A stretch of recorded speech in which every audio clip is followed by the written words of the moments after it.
This is the final word, Ashes Daily, with Adam Collins. That's the other one, and Geoff Lemon. That is me. Day 2, although it feels like about day 17 of a Hobart test that has gone very quickly. And as we do on this show, one of us has to tell you all about the whole day's play in the space of 30 seconds. Adam, that is you. When it's 17 wickets, it's harder. Australia added 62 brisk runs in the first session, including 3 Nathan Lyon sixes. They were all out for 303. England started with a calamitous run out, which saw Rory Burns gone for a duck. It didn't get much better after lunch, albeit after a decent partnership that was forming between Root and Malan. Once that was broken, not a huge amount of resistance with the exception of 29 from Billings, all out 188, 115 behind. They take 3 quick wickets, including Warner bagging a pair out to his nemesis Stuart Broad for the 14th time in Test cricket. 3 for 37 by the close. 152 runs is the gap at the moment, but it feels like it might be kind of sort of game on. That was good. I think that was 27. I think you've absolutely nailed that.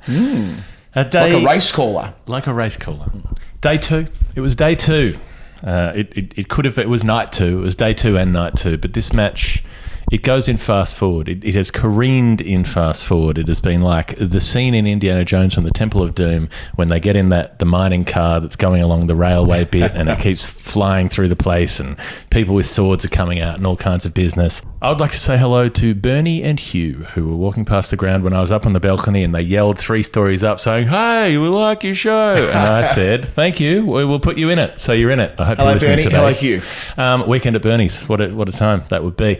It may be a weekend test match. It looks like it'll pretty much... The opposite of weekend at Bernie's here, isn't it? It's hardly a dead test match. I mean, you might think it could be as a dead rubber, but I reckon... But it'll be over by the end of the weekend. Yeah. It's more where I'm going with that. No, sure, quite possibly. But for a 17-wicket day, it didn't feel calamitous, even though England were bowled out in 47 overs, even though there were late wickets and even though the tail, wagged a little bit for Australia this morning, 62 runs for those 4 wickets, but Mark Wood getting a couple of those, and they kind of finished the job in a fairly clinical way, England. Australia all out 303. Not quite as good as it could have been, but the key thing was they wanted to be batting as early in the day as they could. They got that opportunity before dinner and they blew it. That's what it boils down to. I guess that's right. I would say they were. It seemed clinical when they got Stark and Cummins in quick succession. Wood with the bouncer, good stuff.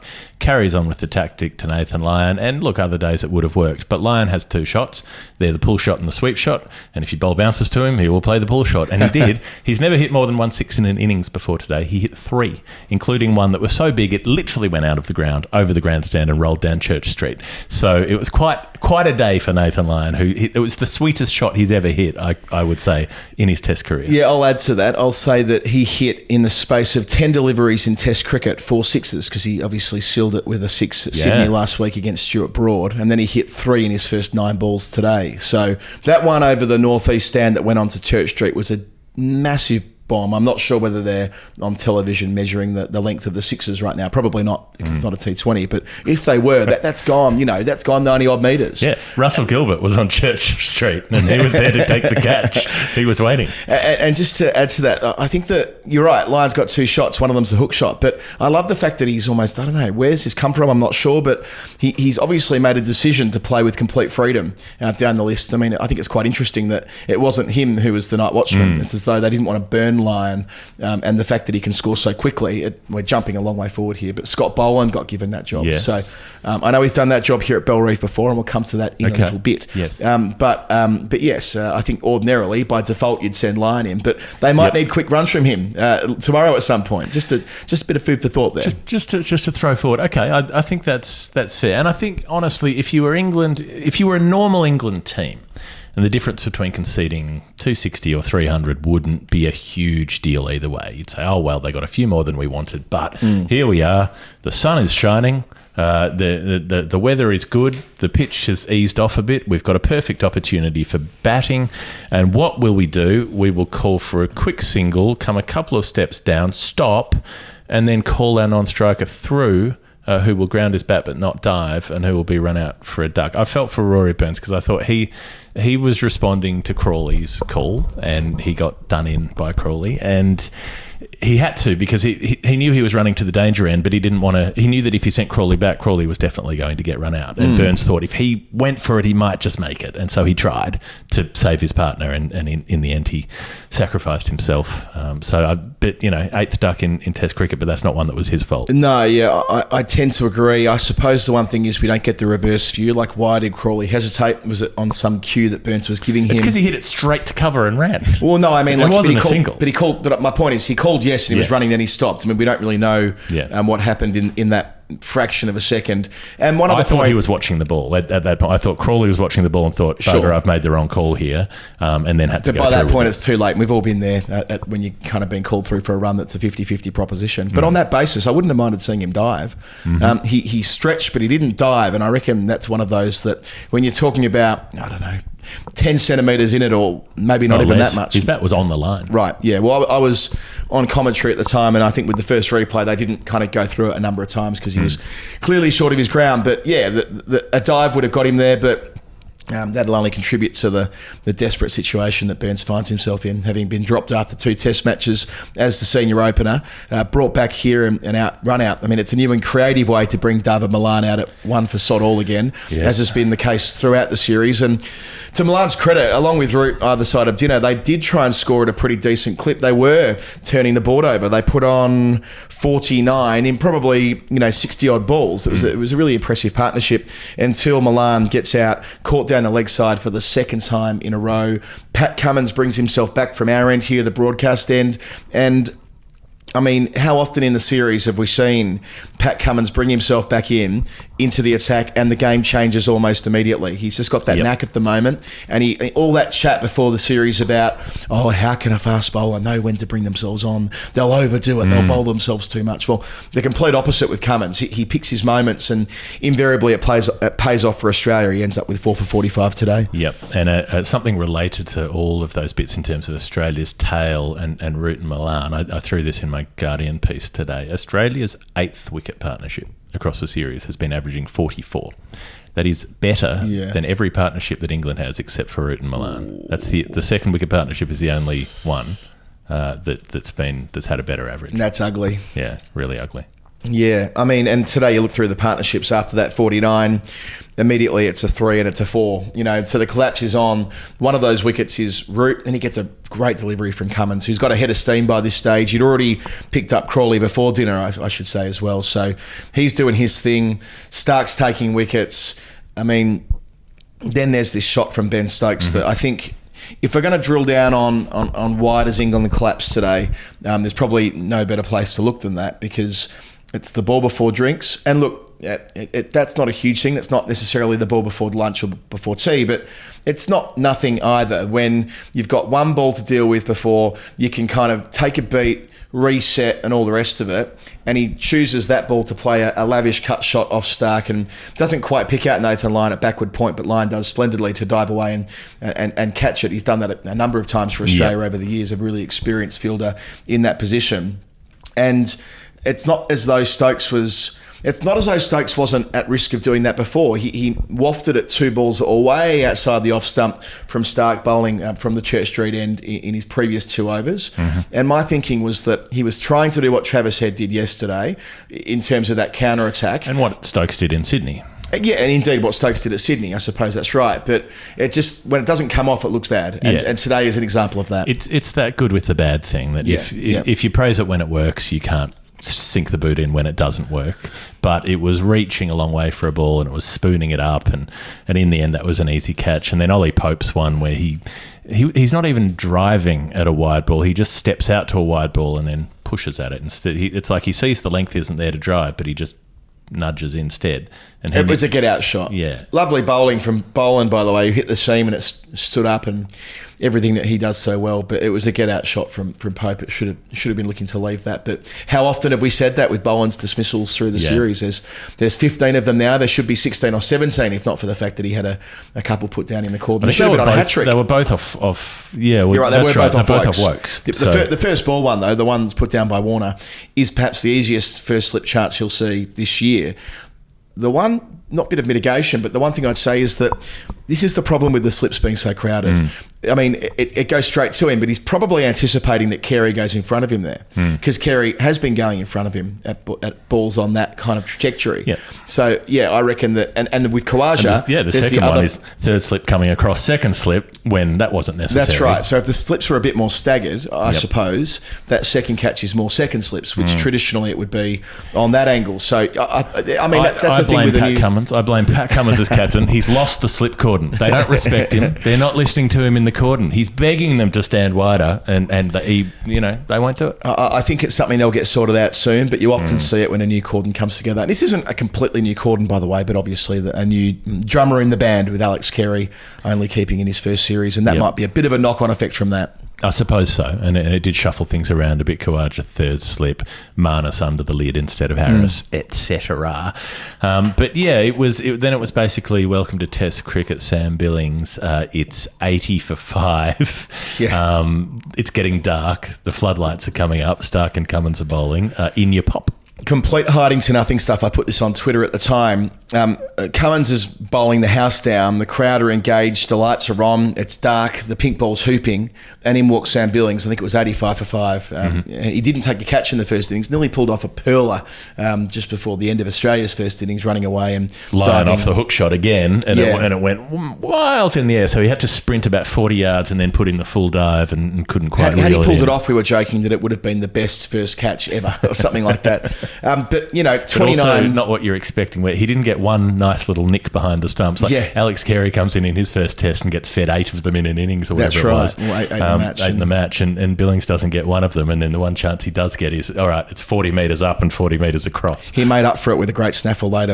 I'm sure we'll come to Australia's innings momentarily. But just to touch on Billings' batting, he looks completely at home. Billings has only he's only played 74 first-class games, and he's got a similar affliction to Glenn Maxwell in that he seldom gets the chance to play red ball cricket because he's part of so many white ball squads.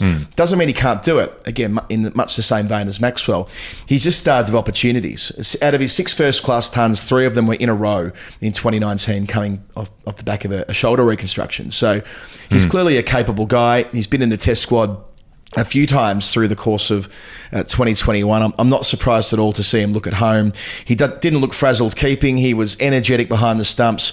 And yeah, it's a frustrating way to go getting out to the short ball when he did. But I suppose by that point, they were just trying to score as many runs as they could with the collapse well and truly on. And Billings was part of that. But while he was there, he looked like he was meant to be there. And I think that's an important thing for a player on debut, just looking like they should be playing Test cricket. He meets that criteria, I reckon. Cameron Green eventually got him out, who bowled a really good spell as well, and he becomes Australia's 5th bowler in the series to take 10 wickets. So they got 5 in double figures, which is significant.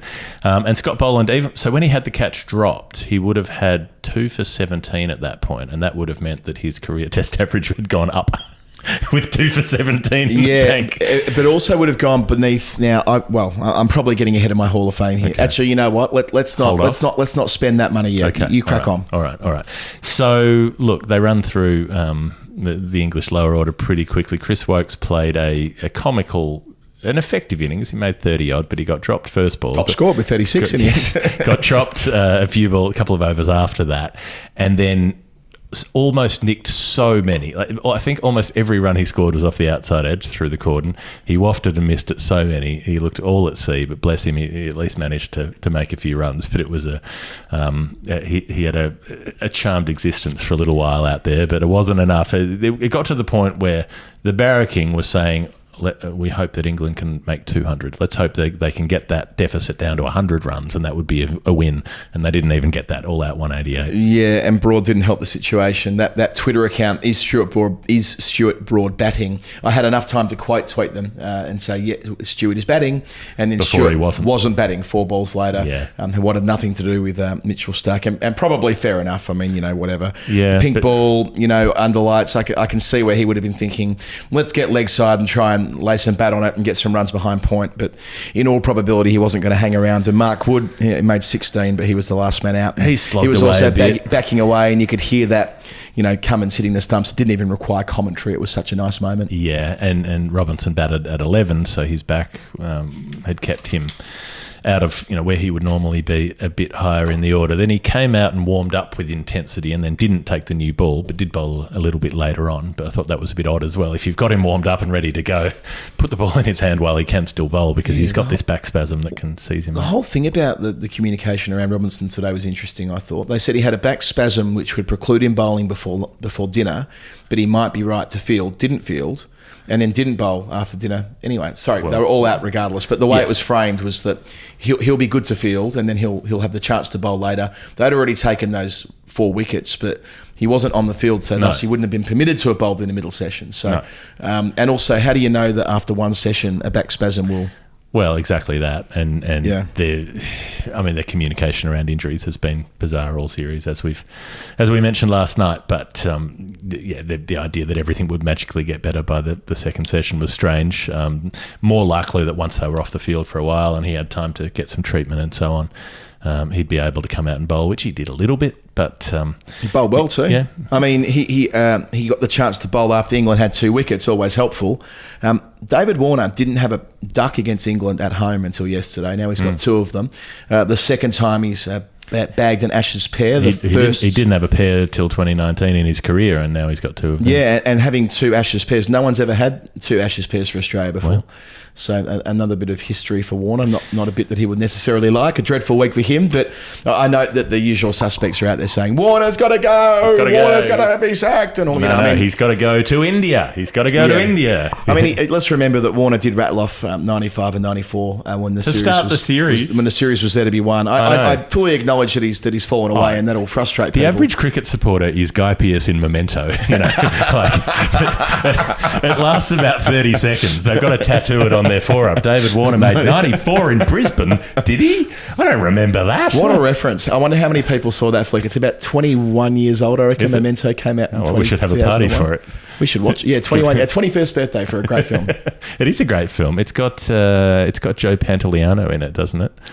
That much I can't remember. I know Guy Pearce got nominated for awards for his performance. It was a masterful performance. But Joey Pants, as he's known in the trade, he's famous as being the classic that guy. He's the one that people recognise, but they don't know his name, and they go, "Who's that guy?" He's the guy from The Thing, because he's in The Sopranos. He's in Risky Business. Was one of his early, with 17-year-old Tom Cruise. The road to stardom. Joey Pants, so it's good to get him into the show. And Tom Cruise in his pants in Risky Business as well. Yes. Right, so let's talk about the cricket, shall we? David Warner caught in a similar way to how Ben Stokes was, really. Great catch. Ripper catch. I kind of called it as a great catch, and I pulled it back a little bit and said that the Pope dive, he probably didn't need to do the full legs kicking in the air for style points thing, but he did need to dive, so fair play to the young man. Having only made 14 with the bat, he would have been feeling a bit down on his luck and making a contribution there at backward point, and they went bananas. Broad, as I said, 14 times, getting Warner in Test cricket. That's a nice way for him to not finish the series. They've still got 7 Australian wickets to take, but it's another reminder that it would have been nice had Broad had that opportunity at Warner at the start of the series before he was able to make that contribution at Brisbane and get his series off to a good start. And again at Adelaide, Also, can I just credit Ollie Pope for being... It's routinely amusing to say that Pope does something. Like, it just gives me great... Every time someone says Pope drives, I imagine the little Pope-mobile and the Pope in the back of it. A diving Pope. It just gives you a great image of a diving Pope. What would they be diving Which for? One? Who JP2? knows? Yeah, probably when they were shooting at him. You're going to get in trouble for saying things like this today. He survived. It's okay. I wouldn't have said it otherwise. Labuschagne down the leg side, down the leg side, down the leg side. That looked on from the moment he walked out. Wokes bowled... 3 trailer park girls go down the leg side, down the leg side.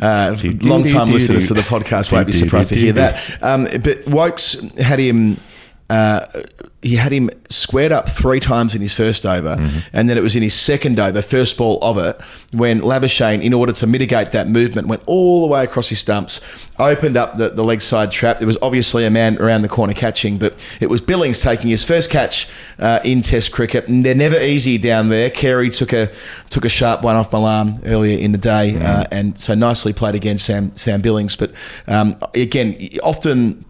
I fall into this trap too on comms saying they've been strangled. Well, this didn't feel like a strangulation because it was bowling to a plan. It wasn't like they'd got cramped up and kind of nurdled it off the glove and it was an ugly dismissal. This was exactly what they were trying to do. So fair play, Joe Root, for at least implementing a plan this deep in the series. Again, it's probably the case that they should have had more of a go at this with Smith and Labuschagne when the series was live. Right. So Labuschagne out and then Smith was out there sort of doing Smith stuff, looking a bit twitchy, poking around here and there, and then the Khawaja opening experiment hasn't been a raging success in this match. Maybe not. I think he had to play. Goodness me, what a ball to get him! One of the balls of the series from Mark Wood. I mean, that is just an absolute brute of a ball that just kisses the glove. Khawaja did everything in his power to get out the way of it, a la Ath against Courtney Walsh 25 years ago. Well, it was almost like the Robin Smith shot in that famous photo where he's arching his head back and his back, but he's not arching them to the leg side to get away from the ball. He's arching his back towards the stumps to try to get under that ball, and he's just got his little his hand out like a kangaroo paw in front of him, and the ball clips the back of the back of the hand, the back of the glove, and through to the keeper. That was brutal, and that's a short ball you can't play. Mark Wood's been guilty of bowling over the head too much. That wasn't a headhunter bouncer. That was a sort of sternum one, but gee, it took off. Yeah, and that athletic approach from Wood that we've enjoyed throughout his career, but specifically in this series, it paid off there. That he was really charging in late, and he had Robinson bowling at the other end too. Just a word for Robinson. He started off at 115 kilometres an hour, second ball at 122. He did build up to about 129, 130, clearly bowling with this bad back, and he had Smith jumping around. So, we make a lot of Ollie Robinson's pace, but with him hitting the seam from that height, he can still be a handful, and Smith should have been out around the corner too if they had a traditional leg slip. I've been getting antsy about this. They've been using a leg slip at like third leg slip, not quite leg gully, not traditional leg slip, but around too far. And look, I know it's kind of guesswork when you're only permitted to have two fielders behind square on the leg side. You can only afford one catcher, but he bisected Billings diving and Pope it was at leg slip, but kind of third leg slip. Had he been at first or second leg slip, Pope would have been in the game. Yeah. Well, maybe we just need to get rid of that rule. Bring back body line. It's been out of the game for too long. Let's have 9 in the cordon on the leg side and just bounce everybody. So look, what did you make of Smith tonight?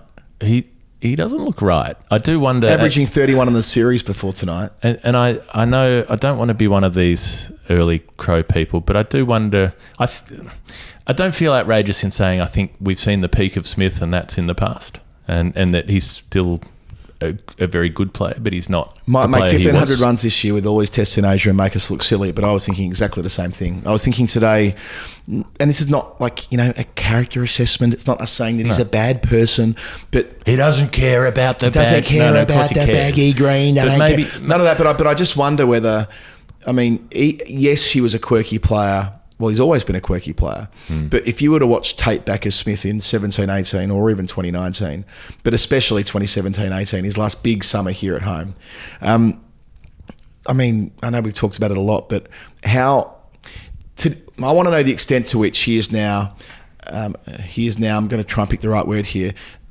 captive to all the eccentricities. The shoulder stuff with Broad tonight, the really over-the-top swinging of the bat. I've written about this. We've talked about it a million times, but that was meant to be emblematic of when Smith was trying to shift to a new gear. This now just feels like it's just who he is as a batsman. It's all the time. It's who he is now. And I'm not sure whether that doesn't feel sustainable to me. Look, he'll probably peel off 100 tomorrow and make us silly for even touching on the conversation, but I wonder whether there is maybe some correlation between that part of his game just going to 11 out of 10 every single day and him just waning a little bit at home in the last couple of summers. It's whether his hyper focus that he's been able to channel in the past is aided by this, or whether this sort of stuff distracts from it. Whether at some point it distracts from it, I suppose, is the question. Because clearly it worked for him for a long time. But he makes mistakes now that he doesn't, or that he didn't. The way he fenced at a wide ball in Sydney. I think the last time he got out that way was against Mornay Morkel in 2018 in Cape Town after they'd been busted. There are mistakes he makes when he's tired and his head's not there. He started getting hit on the pads more, which he never used to do, that kind of thing. Well, Joe Kimber's written a great piece about the change in Smith in recent years. I can recommend it. He's made a YouTube video as well. And I mean, he's been caught in the leg side trap, let's call it, 7 times since Joffre hit him. I mean, this isn't like, cause and effect. Maybe it is. If your average drops so dramatically against the type of bowling, I haven't got the numbers in my head. But maybe being hit was part of the problem instead of the cause of the problem. Perhaps. But I suppose it's just, we're at that point where if he doesn't go off tomorrow, if he makes a bunch of runs tomorrow, the conversation will be suppressed. But the fact that 2 of the big 3 in Labuschagne and Warner have tailed off from Test 3 onwards after 2 massive partnerships between that pair in Brisbane and Adelaide, it must be said, and that Smith hasn't really been able to break through despite making important runs at Adelaide, is just an interesting point of the conversation, which it wasn't before the series when they were literally the first 3 names on the team sheet when looking at Australia's top 7. Well, Scott Boland is Night Watchman in at number 5. We've gone long today, so let's go to something else. The Final Word Hall of Fame, brought to you by ZOLEO, of course, ZOLEO.com. ZOLEO. If you don't want a magic box that turns your smartphone into a satellite phone so you can text someone from anywhere on the planet, you don't need Signal. You don't need a paid subscription. Doesn't matter what country you're in. You don't need roaming. You can win one. It's worth $1,000 by filling in the survey underneath this video or audio. And why wouldn't you? If you haven't done it already and you're listening to this show, you're mad. Fill it in. It takes 30 seconds. You'll win one. It's the Final Word Hall of Fame, where we choose the most final word moment of the day. What did you have? What tickled your fancy? I found the non-appeal for the run-out kind of interesting. So we and the rest of Australia were quite critical of Marnus last week for the carry-on, and he pings down leg stump at cover and kind of barely even interested in it. It was as though they were like, we're just going upstairs to check it out. That was of note. Of course, Lion sixes, mentioned before, that stat about 4 in 10 balls. But I want to go back to Charles Father Marriott. We were talking about the great father last week, his test bowling average of 8.72, which is the best average for more than 10 wickets. Well, Boland started at 8.64 today, went above Marriott, below Marriott, above Marriott again, and had the chance to go beneath him. Had those chances been taken, he would have dropped down to 8.38. Which would have meant he finished the innings in all probability ahead of Marriott again. But watch this space; it continues. Yes. Well, he still has the lowest average of anyone to have bowled more than 51 balls in Test cricket, I think. Well, Father Charles would have bowled more than 51, but he's right up there in the stats. I want to throw in, sometimes there are residents who live very close to Bellerive, and sometimes they don't want cricket games here, and they don't want them late at night. And people say, these NIMBYs, these stick in the muds. I had a little bit of sympathy for that position when I was on the balcony at the media centre tonight, and I watched 5 really drunk guys trying to steal a tree from somebody's front yard, which they would, like, quite a sizable tree, like a taller than a human, not a sapling, like a decent sized tree that they were digging out of somebody's garden and trying to pull out of the ground. And you're like, okay, when you've got these people being a menace like this, and you've got a million security guards everywhere, and apparently none of them are actually on the street to see a house that's literally across the road from the Oval having its vegetation dug out, I think you'd have some right to be annoyed, but it's tough to get full here now. I don't know if you saw they changed the beer regulations today. It was only 2 beers before 6:30 p.m. and one beer after the sun went down, which they weren't overly thrilled with. But we're conditioned to seeing more and more people wanting to scull beers out of their shoes and scull every beer that comes their way. If you're only getting one at the bar each time, you're spending more time downstairs than you are watching the game. So I would have thought that might mean a bit less pulling out trees and extracurricular gardening, but not so. Yeah, I was filled in on that by Fran, who's on our Patreon page, who I ran into. Hi, Fran. While I was having a walk. Hello, Fran. Nice to see you here. I think that's it. That's the Final Word Ashes Daily. For some reason, we've gone for 50% longer than we should have. You can't stop us. We'll do what we want. I think there's a Final Word catch-up here tomorrow. Okay. I've been told. Oh, good. I've been told that if you are a Final Word listener and you want to see other Final Word people, do let us know. Yeah, okay. We'll see if we can hook you up. We'll be back on any day that there are Ashes, which will be at least one more day of this Test match, but maybe only one more day. I reckon this is going to be 3 and done. 3 and done. I'm not sure how it's going to finish, by the way. Could be thrilling. This is why we watch cricket. Check out our feed for other shows and go to patreon.com/thefinalword if you want to join in what we're doing on the internet. Ashes Daily, Geoff Lemon, Adam Collins. See you later. Night. Keep punching.